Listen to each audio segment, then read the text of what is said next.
Salut les investisseurs, petite vidéo pour célébrer les 1000 abonnés de la chaîne. Merci à tous de suivre la chaîne, d'être fidèles et regarder les vidéos et de surtout partager en commentaire. Ça fait très plaisir de vous lire et d'échanger avec vous, que ce soit sur YouTube, Telegram ou sur Twitter. Vous pouvez me suivre, je vous mets les liens en description de la vidéo. Pour célébrer ces 1000 abonnés, comme le veut la tradition, on va faire une foire aux questions. Et la première question qui m'a été posée, c'est quelle recommandation de livres sur l'investissement? Alors, moi, il y a pas mal de livres qui m'ont aidé dans mon parcours d'investisseur. Le premier livre que je peux vous recommander, c'est Ce qui marche à Wall Street. Je vous mets le lien, tous les livres, je vous les mets en description. C'est un livre qui a été écrit par un analyste de Wall Street qui s'appelle James O'Shaughnessy. Et c'est une compilation d'études statistiques sur les meilleures stratégies, quantitatives et évidemment les meilleures qui marchent sur la période étudiée. En tout cas, ce sont les stratégies value. Ce livre est régulièrement cité par William Higgins, hein, c'est mon gérant, préféré, gérant value, assez exceptionnel en France. Donc, je vous recommande de le lire. C'est assez touffu, hein, comme livre, il est assez gros, il y a 4 éditions. Vous pouvez il est un peu cher sur Amazon, vous pouvez peut-être le trouver d'occasion aussi, ou des éditions précédentes. En tout cas, je vous le recommande vivement pour, comprendre quelles sont les stratégies qui marchent, le mieux.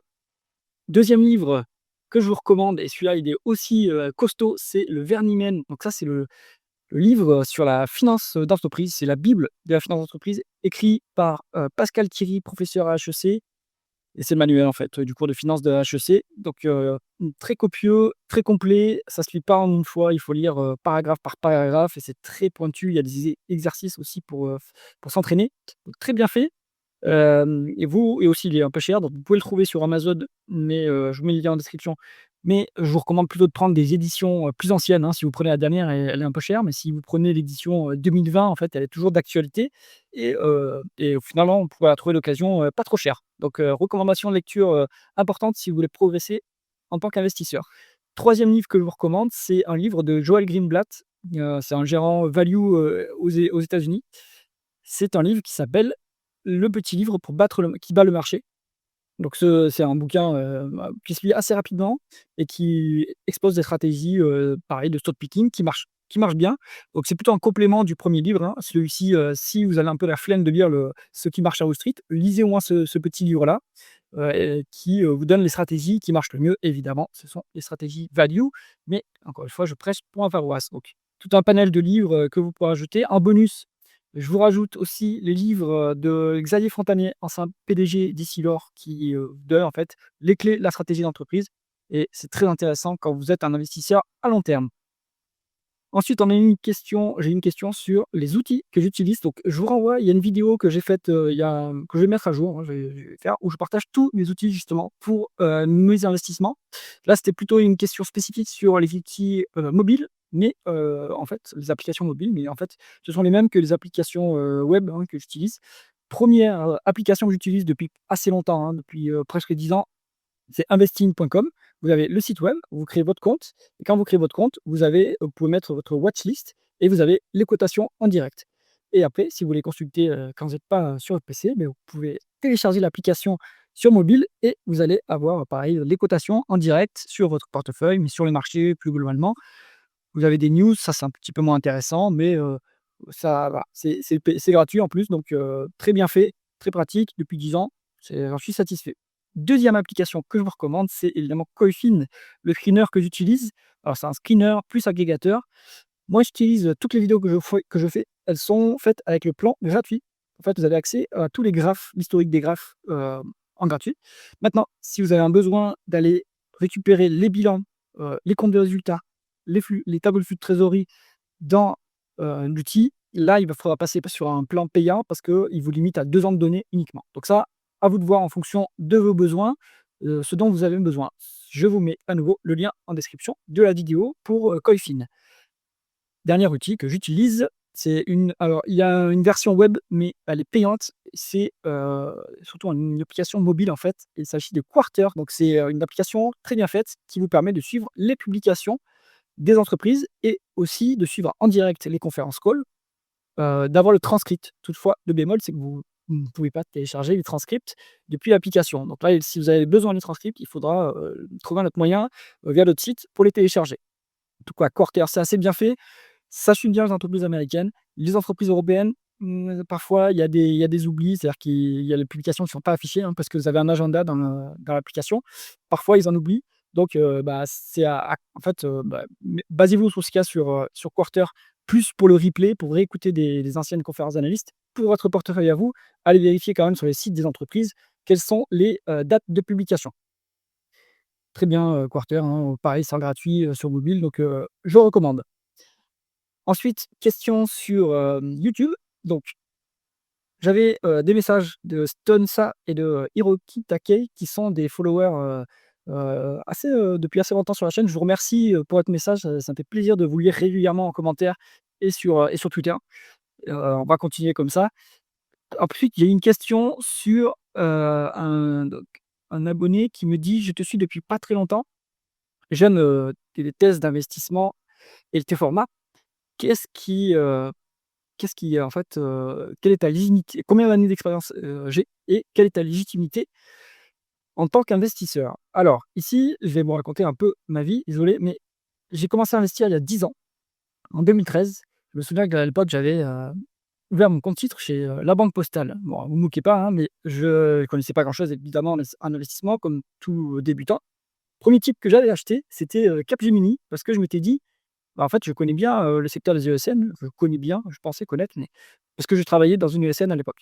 Et bien, en fait, bon, évidemment, j'ai fait, comme tout débutant, j'ai fait des erreurs, j'ai fait n'importe quoi, j'ai même clôturé ce compte et puis, vendu au mauvais moment, Capgemini à la 1re baisse. Alors que si j'avais conservé le pass jusqu'à présent, peut-être que je pense que j'aurais quadruplé facilement, la mise. Bon, mais passons. C'était, on va dire, le début de l'expérience. Ensuite, j'ai ouvert un PEA chez, ING Direct en 2014. ING Direct qui a quitté, le territoire français et qui a été, racheté par Boursorama depuis.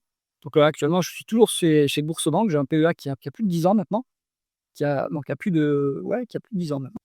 Et donc, voilà, hein, c'est ça mon expérience. J'ai commencé à faire, du stock picking, à faire, tout ce que font les débutants parce qu'ils sont, captés parce qu'il y a sur les réseaux sociaux, hein, donc les bêtises du style, analyse technique, ça marche pas. Trading, ça marche pas non plus. Et après, bon, ouais, je me suis dit: «Bah, en fait, j'ai pas de stratégie, donc va falloir s'y mettre, comment ça marche?» Et c'est là que je me suis mis à, lire les bouquins que je vous ai recommandés et que je me suis mis à écouter, ce que racontaient les gérants value plutôt, donc William Ingalls. Et donc petit à petit, j'ai affiné ma stratégie que je partage d'ailleurs, hein, sur Gumroad. J'ai un manuel, si vous souhaitez télécharger, qui vous explique, les stratégies de stock picking value. Voilà, hein, ça c'est mon expérience. Bon après j'ai un peu plus diversifié, je suis allé vers, plus, aussi, des fonds, de l'obligataire, mais ça j'en fais plus maintenant. Parce que finalement l'obligataire pour moi c'est pas du long terme, hein, c'est plutôt que faire du trading et en fait finalement ça m'intéresse pas. Et je m'étais aussi initié aux options pour, voir comment ça marche, hein, plus par curiosité intellectuelle, plus que par, ambition de faire les gars. Et en fait, bah, je pense que c'est pas intéressant pour, la majorité des gens. Il vaut mieux faire du stock picking à long terme, couplé à un ETF. C'est ce que je fais également, hein. Pour éviter de sous-performer, il vaut mieux avoir des ETF et après avoir une poche stock picking. Et là, je vais, répondre à la deuxième question. Quelle est ma légitimité? Bah, en fait, moi, j'ai envie de partager ma passion pour l'investissement. Donc là, c'est pas une chaîne, généraliste d'investissement, voici mes ETF, voici mon portefeuille, achat machin et achat-vente et trucs. Là, c'est plutôt, heu, je partage mon portefeuille, oui, mon portefeuille stock picking, vous le trouverez sur, Substack, mais je le partage aussi sur YouTube. Mais l'idée aussi, c'est de vous montrer comment je fais mon suivi et si ça vous aide dans votre stock picking et ben, tant mieux, quoi. L'idée, c'est de se dire, Heu, j'ai une bonne poche qui me permet d'avoir le marché, voire un peu plus, et puis le stock picking pour, la curiosité intellectuelle et pour comprendre comment fonctionnent les entreprises. Et c'est là, et c'est à ce moment-là que j'ai commencé à vraiment, heu, pas surperformer, mais vraiment à me passionner pour la bourse et le stock picking et surtout la stratégie d'entreprise. Je vous ai parlé au début, des cours des publications de Xavier Fontanet. En fait, le déclic, ça a été vraiment quand j'ai vu les émissions BFM Stratégie et que je commençais à comprendre les stratégies d'entreprise. Et c'était, c'est incroyable et ça mérite d'être creusé par toute personne qui veut investir à long terme, dans des entreprises, hein, et pas faire du trading, mais plutôt faire de l'investissement à long terme. Je pense que c'est intéressant de s'intéresser à la stratégie d'entreprise, donc regardez les interviews de Xavier Fontanet, ancien, consultant du BCG également. En fait, ce qu'il partage, c'est, les thématiques, les sujets du BCG, hein, les outils du BCG, et c'est très, très, très, très intéressant. Donc voilà, ma utilité, le partage l'idée c'est pas, maximiser, le business sur YouTube. L'idée c'est, comment est-ce que, quelle est ma méthode d'investissement que je vous partage? Quelles sont mes erreurs également, hein? Je les partage sur, le suivi de portefeuille qu'est-ce que j'apprends, qu'est-ce que je peux partager aussi. Il y a des, vidéos pédagogiques que je publie sur la chaîne.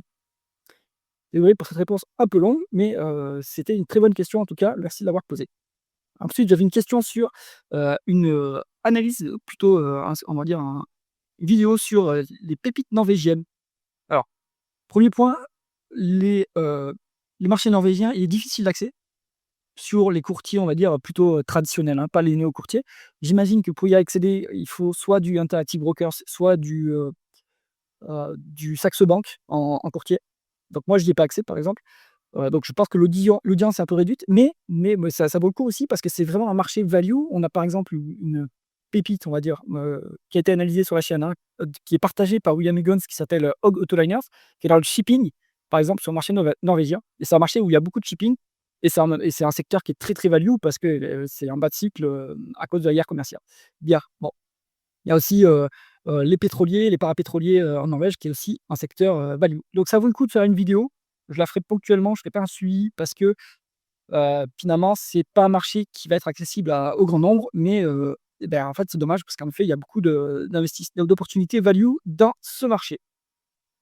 Ensuite, j'ai une autre question sur, les, des ETF, en fait, en gros, des recommandations pour un investisseur, plutôt passif qui a pas le temps de s'intéresser à la bourse.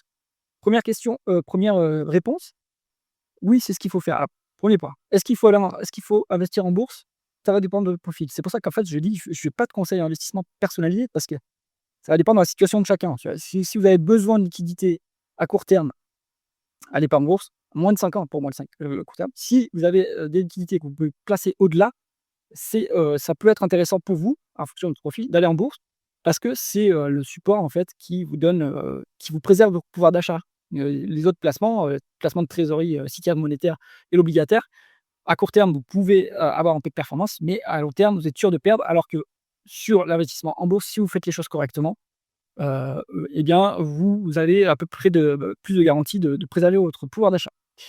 Ça, oui, ensuite, deuxième point, heu, les, le support pour faire ça, est-ce que je recommande, enfin, je recommande pas, je donne pas de conseils, mais je pense qu'il est intelligent pour tout le monde d'avoir des ETF pour avoir la performance du marché.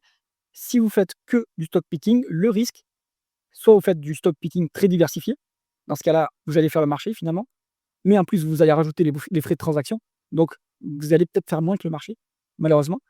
Et puis si vous avez trop de lignes, vous n'allez pas pouvoir les suivre correctement. Donc ce que je fais personnellement, beaucoup d'ETF, une grosse proportion du portefeuille en ETF et une petite proportion, hein, on va dire, 25-30 en stock picking. Ça me permet d'être concentré sur le stock picking. L'espoir, c'est évidemment de surperformer le marché, mais cela, on va dire, ça, c'est un peu secondaire. L'idée, c'est aussi de creuser les dossiers et de comprendre la stratégie de l'entreprise. Et ça, c'est très, très intéressant. Donc pour un investisseur, heu, plutôt passif, je propose des portefeuilles, vous pouvez les télécharger sur Gumroad. Je fais le suivi, tous les mois de ces portefeuilles et pour les abonnés, mais aussi pour les clients, pour les souscripteurs, mais aussi ensuite pour les gens qui ne sont pas souscripteurs. Mais, du coup, je ne partage pas le contenu du portefeuille, mais vous avez le suivi des performances, en tout cas sur le blog et en vidéo.